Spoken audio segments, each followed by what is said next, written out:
We're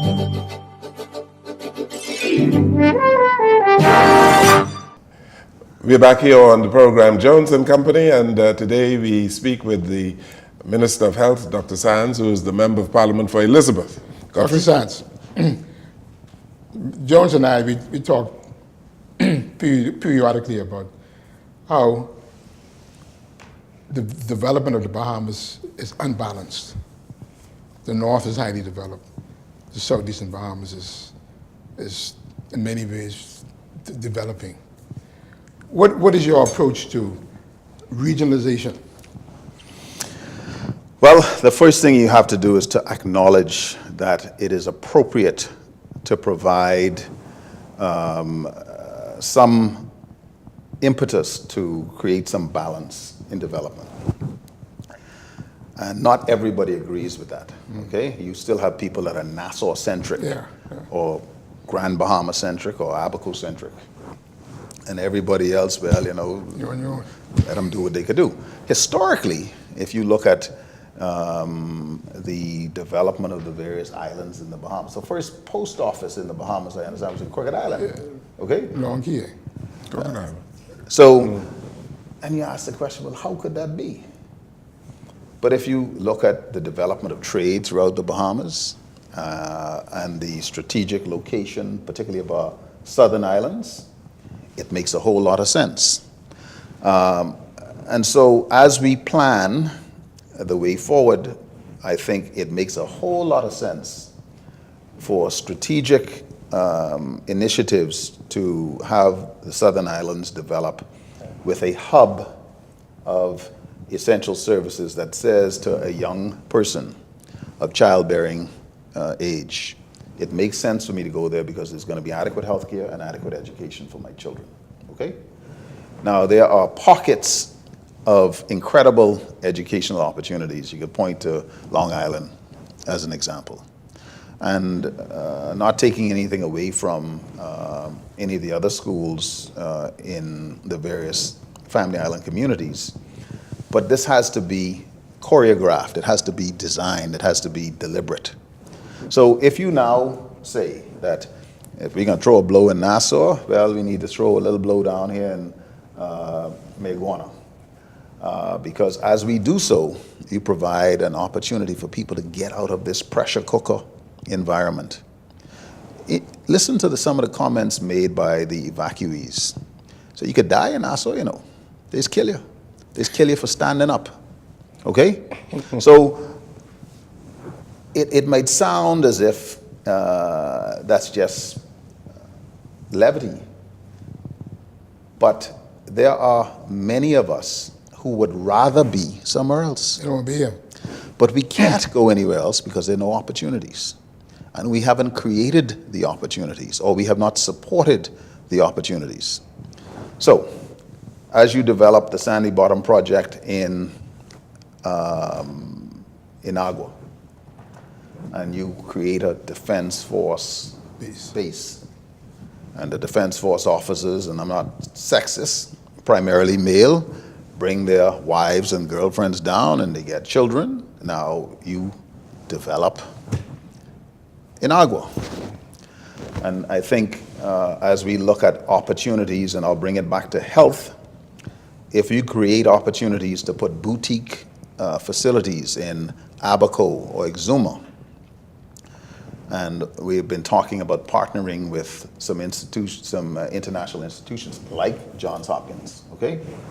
Inviting them to come and look at these facilities and see whether or not they could fit into their global approach to healthcare. Now maybe you have an opportunity to cause these communities to grow. And instead of people leaving those communities to come to Nassau, maybe we see traffic in the other direction. Yeah, but there's no point in putting these boutique facilities in the southern islands now because they are being depopulated. You have Mayaguana with 160 people, if that. Auckland's with about 400 people, if that. Crooked Island with about 300 people. What's the sense in developing these boutique facilities? Appropriate point that far south. Yes. But if you say Exuma, which is central to south central. That's not a bad place to consider. Look at the success of a massive tertiary healthcare facility in Cayman. Cayman is the little rock in the middle of the ocean, okay? And yet, there are people traveling from all over the world going to the Cayman Islands for advanced open heart surgery, neurosurgery, etc. Yeah, okay? well, fine. And Turks and Caicos develop a nice facility as well. And Cayman is just a little rock. Yeah, yeah. It brings me to the point of national health insurance, Dr. Sands. Are we as a country able to introduce that properly in the short term? The former government had a plan afoot. The new government is not saying too much about it. What is the government's position for the introduction of national health insurance in the short term? We have acknowledged the concept of NHI, but certainly I was very vocal, and many of my colleagues were very vocal about whether or not we were being absolutely honest with the Bahamian people about the capacity of this country to both introduce, fund, and sustain a program. And so the instructions that have been given to the board of directors, the chairman, and the directorate or the secretariat of NHI is to refashion a program that is balanced in terms of catastrophic care, primary care, but which also is sustainable. Since coming to office, certainly in my ministry, I realized that there are a huge number of very, very ambitious projects that we simply cannot afford. $80 million worth of new clinics and facilities. And I don't have the slightest idea where we can find the money to pay for it. You may have read the IMF report that was published that admonished us to be very cautious about introducing a program that didn't have sustainable funding. And they went so far as to suggest that you should go ahead and introduce another tax. Well, the Bahamian people have no appetite for taxes or ability to sustain another tax. And so the principle of NHI that we have now is to make sure that there's very little waste, that it is strategically impactful, that there are certain things that it can do right now to make a huge difference in the lives of patients. Let me give you for instance. So John Brown needs a pacemaker. He has worked all his life, identified to have a problem with the rhythm of his heart, and if he gets a pacemaker, he can go back to being productive. But he doesn't have $8,000, okay? The existing national health insurance plan left in place, which was only primary care, could not help him. He could be diagnosed, he could get an EKG, he might even be referred to a cardiologist that says, yes, you need a pacemaker. What we believe that ought to happen is that the National Health Insurance Plan ought to step in to help that person to get that pacemaker. And so but there was the proposal there. $20 million or so. Yes, a fund for that kind of thing. But Mr. Jones, think about it. We spend $900 million per year on healthcare in the Bahamas. Of that, $100 million or so, under $100 million was primary care. So the rest of it was tertiary and secondary care. So if you think about it, if you look at $20 million or $24 million compared to what would have been $800 million, it's really a drop in the bucket. Now, it's a start, people say, and I accept that it's a start. But we have to be very, very cautious to balance what we promise that we're going to deliver to what we actually deliver. And I'm going to try my best to avoid being critical and to be more forward-thinking in this show.